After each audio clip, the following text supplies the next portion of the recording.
Nora Alexandra begitu kecewa saat Jering SID kembali masuk bui sejak Rabu, tanggal 1 Desember tahun 2021. Jering SID kembali ditahan setelah diduga melakukan tindak pengancaman melalui media elektronik terhadap Adam Denny. Jering SID ditahan Kejaksaan Negeri Jakarta Pusat dan dititipkan penahanannya di Rutan Polda Metro Jaya sampai 20 hari ke depan sejak ditahan. Nora Alexandra adalah salah satu orang yang terpukul atas penahanan Jering SID.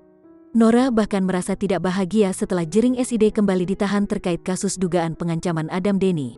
Nora sampai bertanya pada dirinya, apakah masih pantas hidup? Pertanyaan tersebut dituliskan Nora Alexandra melalui akun media sosialnya, Jumat tanggal 3 Desember tahun 2021 malam. Masih pantas hidup gak sih aku? Tulis Nora Alexandra. Nora kembali sedih saat suaminya tersebut masuk tahanan setelah dibebaskan dari penjara medio 2020. Kok kayaknya masalah terus? Aku kapan bahagia batin? Tulis Nora Alexandra. Apa alasanku untuk tetap harus hidup? Lanjut Nora. Nora Alexandra kembali terpukul dan tidak menyangka suaminya kembali masuk bui. Nora harus berpisah untuk kedua kalinya dengan Jering SID yang kini ditahan karena kasus dugaan pengancaman terhadap Adam Denny. Sugeng Teguh Santoso, pengacara Jering SID, menyatakan Nora sedih saat kliennya masuk penjara. Nora sangat tegar meski sedih, kata Sugeng Teguh Santoso saat berbincang dengan wartakotalive.com Jumat.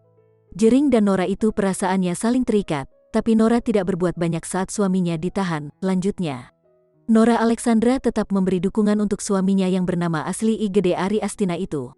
2 hari ini Nora selalu besuk ke Rutan Polda Metro Jaya menemui Jering, kata Sugeng Teguh Santoso.